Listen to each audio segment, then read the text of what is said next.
તો રાજકોટ મહાનગરપાલિકા દ્વારા જર્જરિત મકાનોને સમયાંતરે નોટિસ આપવામાં આવી છે, પરંતુ ખુદ મનપાના ફાયર સ્ટેશનની હાલત જ જર્જરિત છે।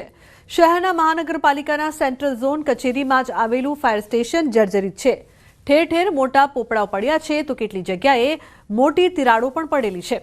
આ કચેરીનો કેટલો ભાગ કોઈપણ સમયે ધરાશાયી થઈ જાય એવી શક્યતા છે। જો કે આમ છતાં આ કચેરીએ અન્ય કોઈ સ્થળે હજુ સુધી ખસેડવામાં નથી આવી। અહીંયા ફાયર વિભાગના મોંઘા સાધનો પણ છે અને અહીં ફાયર કર્મીઓ પણ હોય છે, ત્યારે કોઈ પણ સમયે મોટી દુર્ઘટના સર્જાઈ શકે છે। જો કે મહાનગરપાલિકા દ્વારા નવું ફાયર સ્ટેશન બનાવવા માટેની જાહેરાત પણ કરી દેવામાં આવી છે। અત્યારે જર્જરિત હાલતમાં છે, જે નવું બનાવવાની જરૂરિયાત પણ છે। આ જરૂરિયાતને ધ્યાને રાખી અને ટેન્ડર પ્રક્રિયા પણ ચાલુ કરી દીધી હતી, પણ ભાવમાં કાંઈ થોડોક તફાવતના હિસાબે આ પ્રક્રિયા છે એ સંપૂર્ણપણે પૂરી નથી થઈ। એના માટે થઈને પાછાથી ટેન્ડર પ્રક્રિયા કરવામાં આવશે।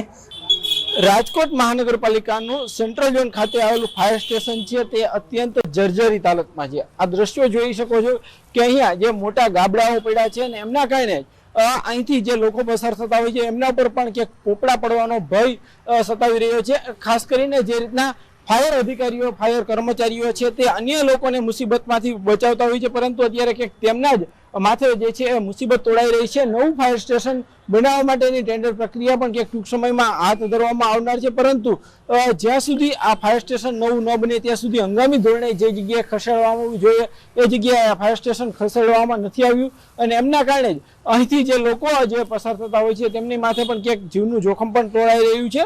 લોકો છે તે ભારે હાલાકીનો સામનો પણ ક્યાંક જે કરી રહ્યા છે। કેટલાક ફાયર કર્મીઓ છે તે ડરનો માહોલ પણ જે અનુભવી રહ્યા છે। હાર્દિક જોશી, ન્યૂઝ 18 ગુજરાતી, રાજકોટ।